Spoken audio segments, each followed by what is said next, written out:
మంత్రివర్గ విస్తరణకు ముందే కాంగ్రెస్ పార్టీలో అలజడి మొదలైంది. పదవుల కోసం కుమ్ములాటలు పెరుగుతున్నాయి. ఈ నేపథ్యంలో అధిష్టానానికి కొత్త మంత్రుల ఎంపిక తలనొప్పిగా మారినట్లు తెలుస్తుంది. ఉమ్మడి నల్గొండ జిల్లాలో ఒకే సామాజిక వర్గానికి చెందిన కోమటిరెడ్డి వెంకటరెడ్డి, ఉత్తమ్ కుమార్ రెడ్డి ప్రస్తుతం మంత్రులుగా ఉన్నారు. ప్రభుత్వంలో కీలక పాత్ర పోషిస్తున్నారు.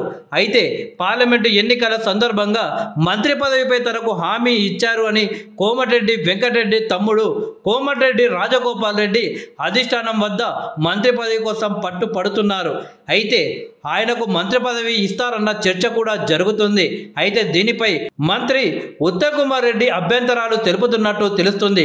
రాజగోపాల్ రెడ్డికి పదవి ఇస్తే తన భార్య పద్మావతికి కూడా మంత్రి పదవి ఇవ్వాల్సిందేనని మంత్రి ఉత్తమ్ కుమార్ రెడ్డి పట్టుబడుతున్నట్లు తెలుస్తుంది.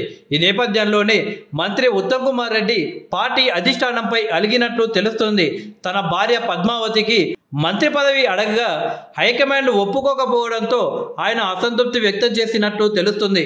అంతేకాదు పార్టీ కోసం కృషి చేసిన తమకు మరో మంత్రి పదవి కావాలి అని ఉత్తమ్ అడిగినట్లు సమాచారం.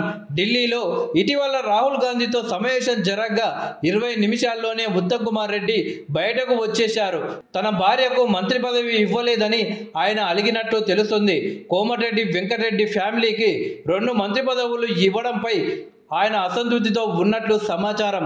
వివేక్, రాజగోపాల్ రెడ్డిలకు మంత్రి పదవులు ఖాయమనే ప్రచారం నేపథ్యంలో ఆ 2 కుటుంబాలు ఎంతమందికి పదవులు ఇస్తారు అనే చర్చ కాంగ్రెస్ ఎమ్మెల్యేల మధ్య జరుగుతుంది.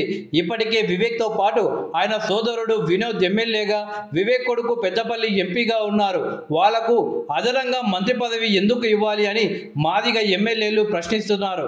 ఒకే కుటుంబం నుంచి అందరికీ అవకాశం ఇవ్వడం మంచిది కాదని అభిప్రాయపడ్డారు.